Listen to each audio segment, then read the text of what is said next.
gente de Nairobi me parece excelente, siento muy buena vibra. The people from Nairobi is great and I feel really good vibes. Thank you. God bless you. There's so many people from all over the continent, and I am so pleased to be here. So happy to have so many Africans here.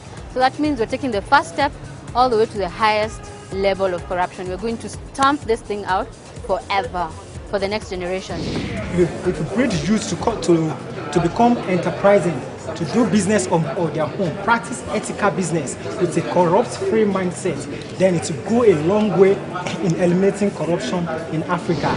There are a few things that we as organizations must try to do in order to ensure being more competitive and being able to support our activities, and that is create our organization or program strategies so we know what we're aiming for and know how to do it. Create a stable membership, establish ourselves as trustworthy, serious organizations, try to establish partnerships with other youth or generally NGOs and partnerships in the civil sector, but also try to establish partnerships with educational or other state institutions and governance.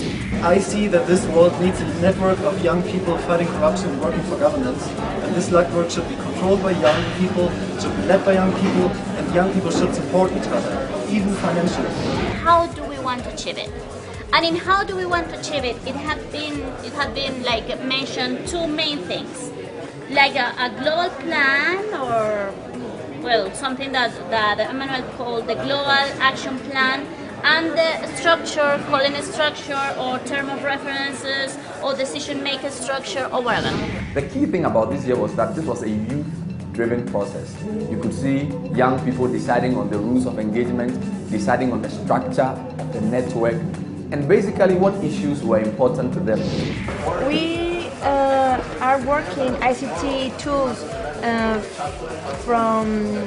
since 3 years now, very hard, concentrating with blogging, networking. We are now in Twitter, we are on Facebook. Zile tools ambazo tunapata kwa washiriki wenzetu kutoka sehemu nyingine za upande wa dunia. Moja wapo ambao mpaka sasa hivi nishaipata ni program kutoka Philippines ambayo inafanywa na ANSA, Check My School, Check My University and Check My PC. Ni vitu ambavyo vimeniimpress sana, na ninafikiria vile vile jinsi gani ya incorporate katika programs za kwetu Tanzania. We as young people have the chance to actually create a network that maybe allows this whole attempt of so-called development to maybe take a little bit of another direction.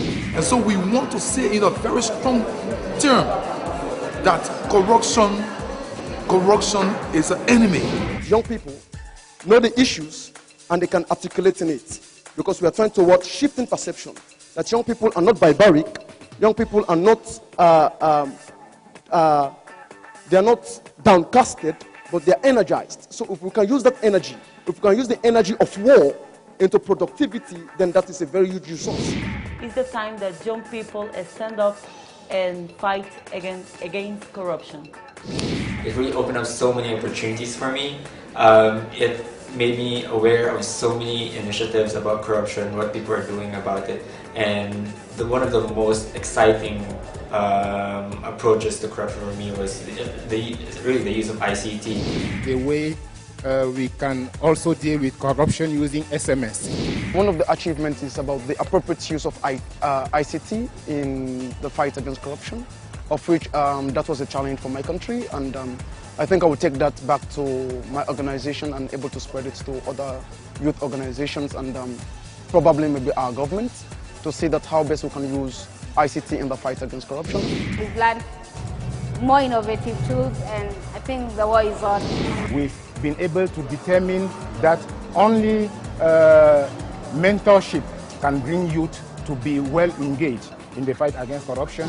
It's absolutely incredible to see all these guys really excited to fight corruption. It's a great cause, and the tools that the World Bank Institute is giving us and the participants over here is invaluable tools that they can use and that they can teach other youth to combat corruption actively.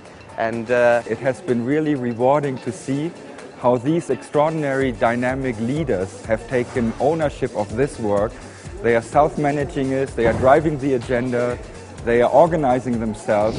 One of the best news is that the GIAC finally have managed to find its way to actually structure the whole organization. Although the road is still long, but we are going into a good way. And it makes us look organized, structured, and it makes us look more powerful. Powerful to engage, powerful to fight corruption, and to promote good governance in our countries, in our regions, and in the world. We can connect each other to improve governance through transparency and social accountability. So that's it. I hope that as from now, the world will hear from the youth, because we are determined to curb down corruption. So because of that, the youth in the Middle East is starting to let their voice very high to say, we need a better life, we need a good life, we need a democratic country, we want to fight the corruption. I'm calling on my people to actually stop corruption, and because it's derailed our economy and it is not good. Say no to corruption. Kata ufisadi. As we say in Ghana, we are moving forward with the fight. We will not be restrained or intimidated. So we organize an annual hip-hop summit every year where youth converge to talk about relevant social issues like corruption, HIV/AIDS, of course, child mortality, child sacrifice. The forum has displayed that we need to work together as NGOs, as journalists, and I believe that musicians also have an important role because they have the capacity to really outreach the people through their music, to reach listeners, to reach the youth and engage them in the subject of corruption and become not only musicians as entertainers, but I would say leaders of their communities and of our societies. My name is Camilo. I am a drummer of the Bruces Ami from Colombia.